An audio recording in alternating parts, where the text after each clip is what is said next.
Perante essa falta de perspectivas, então, no mercado português, a Portucel deverá avançar primeiro com o investimento previsto para o Hemisfério Sul. Já há uma definição se o Hemisfério Sul será mais África ou mais América do Sul? Está a ser, desde já, está a ser África. Temos, digamos, em Moçambique, um projeto na sua fase inicial correspondendo à concessão que nos foi feita de uma área de cerca de 173 mil hectares e esperamos que brevemente seja ampliada com mais 220 mil hectares. Estamos a trabalhar no terreno, procedendo aos ensaios florestais necessários que nos permitam determinar qual a variedade de eucalipto melhor adaptada para tirarmos o pleno rendimento das ótimas condições edafoclimáticas que Moçambique tem e que são, desse ponto de vista, perfeitamente comparáveis à das melhores regiões produtoras, designadamente o Brasil. Temos, como sabe, outros projetos em estudo. As decisões estão, em alguns casos, dependentes de circunstâncias que não são exclusivamente da Portucel, mas, efetivamente, o caminho do desenvolvimento não poderá deixar de incluir investimentos nessas áreas geográficas, que é onde efetivamente existe terra e condições de clima e de produtividade propícias ao desenvolvimento de uma indústria competitiva, como tem que ser nos tempos que corremos. Mas há um calendário para o arranque desses projetos? Ou para o desenvolvimento desses projetos? Não temos ainda um calendário estabelecido, porque, como disse, algumas decisões ultrapassam a capacidade da própria empresa de sobre elas atuar, portanto, de alguma forma, temos essa dependência. O que lhe posso assegurar é que, efetivamente, estamos a trabalhar com todo o cuidado nessas diversas três frentes, para, em seu tempo oportuno, podermos concretizar os projetos que a ambição do grupo efetivamente determina que realize. Nem internamente há um timing para se escolher um desses projetos? Não tem necessariamente que ser alternativos. Não tem que necessariamente ser alternativos. Podem muito bem ser conjuntos, desde logo porque a Portucel tem capacidade financeira suficiente para desenvolver mais do que um projeto e também porque o seu tempo de realização, quer pela disponibilidade de terra, quer pelo ritmo natural de crescimento, que é diferente, se falarmos no Brasil, em Moçambique ou no Uruguai, o tempo de desenvolvimento das árvores até atingirem a idade de aproveitamento comercial é diferente, portanto, podem perfeitamente ser compatíveis os diferentes projetos. Não será essa a restrição. Falou na capacidade da Portucel. No último ano, a Portucel reduziu a dívida a um ritmo mais elevado do que os analistas previam. Essa redução vai continuar em 2011? Tem metas traçadas para não este temos ano? metas estabelecidas a esse respeito. Evidentemente, tudo dependerá do ritmo ou do prazo em que iniciemos com alguma intensidade os projetos de desenvolvimento a que já me referi. A nossa capacidade de geração de cash flow tem provado ser muito elevada.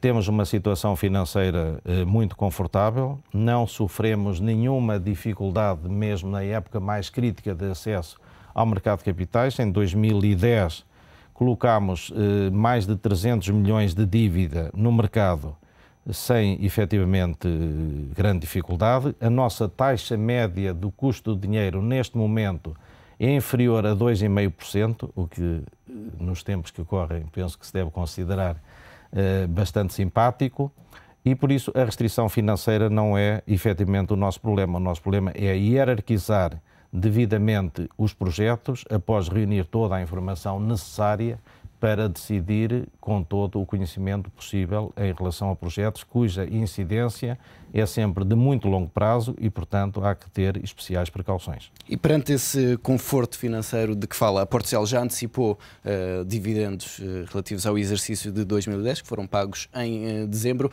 mas pode haver ainda mais um dividendo relativo ao exercício de 2010? Quando fizemos a distribuição de reservas em dezembro de 2010, disse que essa distribuição seria tida em conta na definição da política de dividendos relativamente ao exercício de 2010.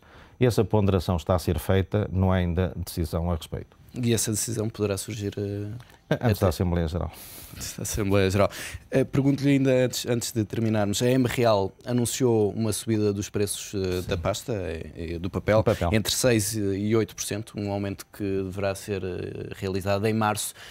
Portucel vai acompanhar este aumento? A Portcel não tem uma política de se divorciar do mercado. Portanto, se o mercado efetivamente der sinais robustos de que esse aumento é justificado, com certeza que o faremos também. Queria de qualquer das formas dizer que nós, relativamente ao mercado, em 2010, portanto, o mercado em termos médios do papel, pelos índices de referência do setor, cresceu 1,3% e a Portcel conseguiu aumentar o seu preço médio em 4,2%. Portanto, é um prémio de diferenciação que o mercado nos atribui e, portanto, não temos que ser seguidistas em relação ao que seja a política de preços de nossos competidores. E ainda em relação ao mercado, prevê que em 2011 haja mais fechos de capacidade na Europa? Pronunciam-se provavelmente fechos de capacidade. Portanto, há algum excesso de capacidade a nível mundial e, por isso, as instalações ou as empresas menos competitivas, menos eficientes, é natural que, em algum momento, encontrem motivos para não continuarem efetivamente no mercado, acumulando perdas, se for o caso disso, não é? Antes, esta é mesmo a última questão relativamente à evolução do euro contra o dólar. Alguns analistas colocam o euro-dólar a 1,50 em 2011. Como é que a Portcel lida com esse... E outros bastantes valores até há pouco tempo. Como é que a Portcel tem lidado ir abaixo da paridade? Com esse efeito tem, obviamente, vê com preocupação cada vez que o euro se fortalece em excesso, porque isso retira-nos competitividade, como é evidente. Mas dentro de uma banda relativamente ampla de flutuação não sentimos que a nossa competitividade esteja em causa. E, portanto, o tempo passado tem mostrado isso e, portanto, acompanhamos, evidentemente, por vezes tomamos medidas preventivas, quando julgamos que se justifica, temos feito coberturas cambiais. Não espero, efetivamente, que o dólar vá ter uma desvalorização muito mais pronunciada, porque, efetivamente, o que verificamos é que os mercados estão voláteis. Numa semana ou numa quinzena sobe o euro, a seguir, eventualmente, corrigirá e, portanto, estamos habituados a essa volatilidade e com ela temos convivido bem.